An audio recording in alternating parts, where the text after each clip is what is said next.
మానవ human వ్యవస్థలో system, ముఖ్యంగా మన especially ఉద్వేగ, మానసిక, our emotional భౌతికపరమైన and వ్యవస్థలన్నీ ఈ as well as the ప్రయత్నాలేవీ physical, లేనప్పుడు all పతనమవుతాయి. tend to degrade without these efforts. భౌతిక స్థాయిలో మన శరీరాన్ని సౌష్ఠవంగా ఉంచుకోవడానికి, బలోపేతం చేయడానికి, అనుకూలంగా మలుచుకోవడానికి మనకు యోగా ఉంది. లేదా మనం జిమ్‌కు వెళ్తాం, లేదా మనం చేయాలనుకున్న వ్యాయామాలు చేస్తాం. భౌతిక శరీరానికి వ్యాయామం తప్పనిసరి. At the mental level, we come to such institutions to enrich our minds.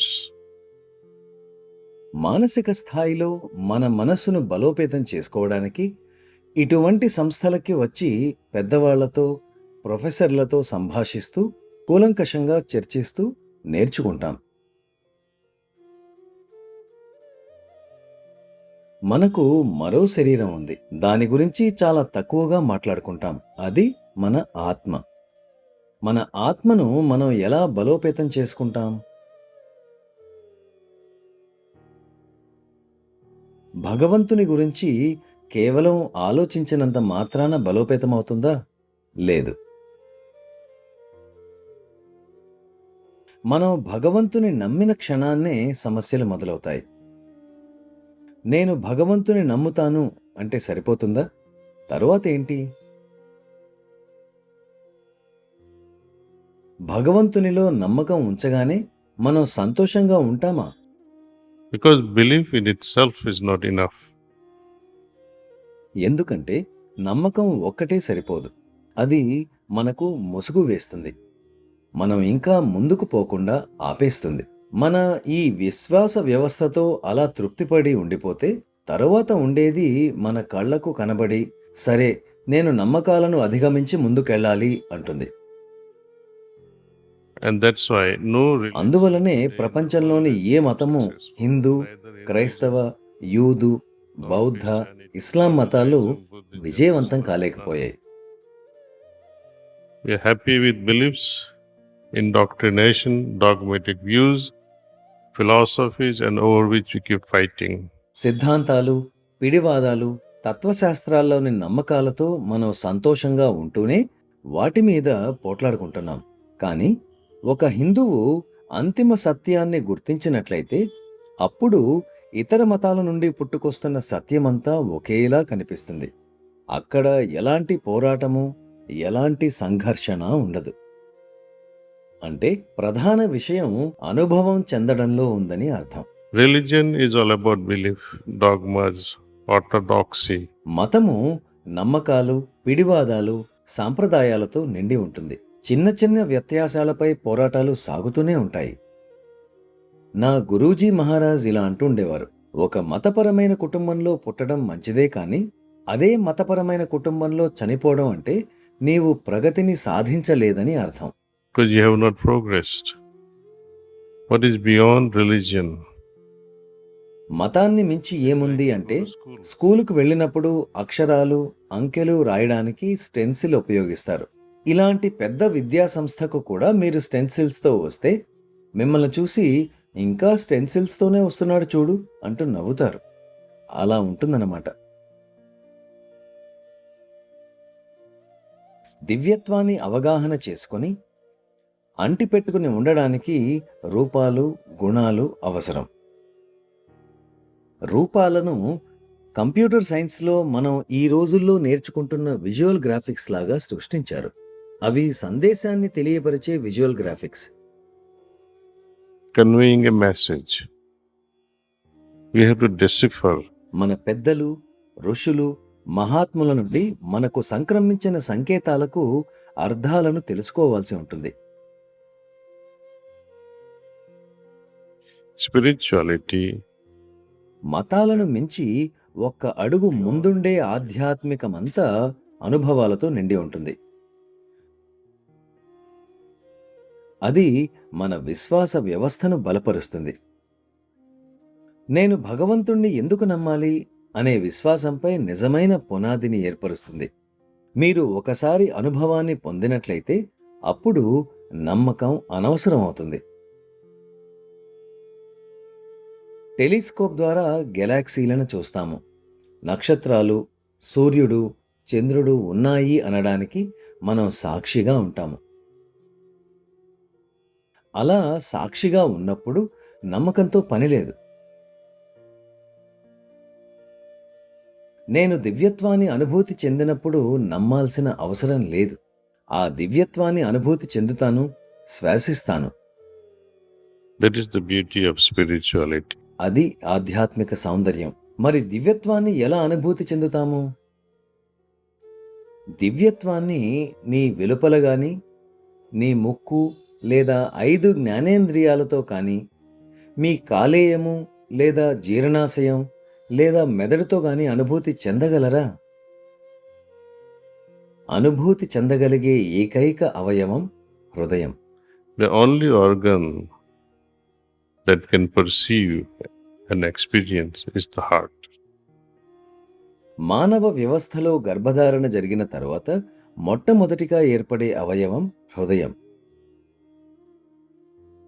మరణ సమయాన చిట్ట చివరగా ఆగిపోయే అవయవం కూడా హృదయమే.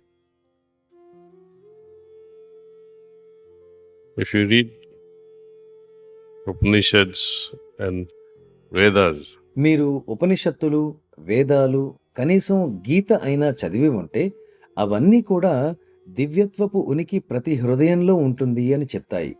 అందుకే ఆ దైవానికి అంతర్యామి అని మరో పేరుంది. అంటే లోపల వసించువాడు. so I can experience that presence within myself. Any efforts, any endeavor, అస్తిత్వాన్ని మన వెలుపల అనుభూతి చెందే ఎలాంటి ప్రయత్నమైనా మనల్ని విఫలం గావిస్తుంది. వేదాలు దేవాలయాల గురించి కానీ, పూజింపబడే బాహ్యమైన రూపాల గురించి గాని చెప్పలేదు. in fact, in Vishnu Sanhita it is mentioned. నిజానికి విష్ణు సంహితలో అలాంటి శ్లోకాలు, మంత్రాలు దేవాలయంలో, శ్మశాన వాటికలో, రోడ్డు ప్రక్కన ఎన్నడూ పఠించకూడదని చెప్పబడింది. మరి ఆ రోజుల్లోని దేవాలయాలను మనం ఎలా అర్థం చేసుకోవాలి?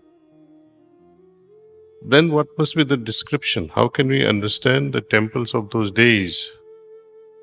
వాటి వివరణ ఏమిటి? అవి ధర్మశాలల వంటివి. అక్కడికి మీరు వెళ్ళి ఉండవచ్చు. ఆ తరువాత మాత్రమే, అంటే భారత ఉపఖండంలో బౌద్ధమతం వ్యాప్తి చెందుతున్న కాలంలో అన్ని చోట్ల స్తూపాలు ఏర్పాటు చేయబడ్డాయి. బుద్ధుని విగ్రహాలు నెలకొల్పబడ్డాయి. హిందుత్వం యొక్క ఉనికి ప్రమాదంలో పడింది. అప్పుడు వారందరూ కూడబలుకొని బౌద్ధ మతాన్ని తరిమికొట్టి హిందూ మందిరాలను ఏర్పాటు చేసుకోవడం మొదలుపెట్టారు. అప్పుడే దేవాలయాలు ఏర్పడటం మొదలైంది. There is not even one temple that you can 2700 సంవత్సరాలకు ముందు నిర్మించబడ్డ దేవాలయం ఒక్కటి కూడా మీరు కనుగొనలేరు. It is a product. అది హిందుత్వ పతనానికి కారణమైంది. మనం ఎప్పుడూ భగవంతుడు హృదయంలో ఉంటారు, వారు అంతర్యామి అని చెప్తాము. శ్రీకృష్ణ భగవానుడు కూడా అర్జునునితో జరిగిన సంభాషణలో అదే చెప్తాడు. ఆయన తన విశ్వరూపం అర్జునుడికి చూపినప్పుడు కృతజ్ఞతతో అర్జునుడు, ఓ కృష్ణ, నేను ధన్యుడను, కాని మీ పూర్వపు స్నేహపూర్వక రూపానికి రండి, మీ ఈ రూపం నన్ను భయపెడుతోంది అని ప్రార్థిస్తాడు. Please come back to the original form, my friendlier form. తరువాత అర్జునుడు ఒక సరళమైన ప్రశ్న వేస్తాడు. ఓ కృష్ణ, తరువాతి తరాల వారు మిమ్మల్ని ఎలా అర్థం చేసుకోగలరు? వారు మిమ్ము ఎలా గ్రహిస్తారు? వారు మీ దివ్యత్వాన్ని ఎలా అర్థం చేసుకోగలరు అని ప్రశ్నిస్తాడు. అప్పుడు శ్రీకృష్ణ భగవానుడు, హృదయమే పశ్యసి, మీ హృదయంలోనే నన్ను అనుభూతి చెందండి అని సమాధానం ఇస్తాడు.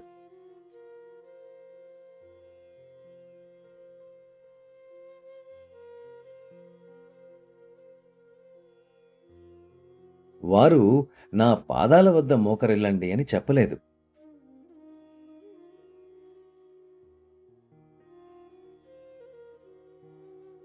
భగవంతుని బాహ్యీకరణ చేయడమే ఈనాడు మనకున్న పెద్ద సమస్య.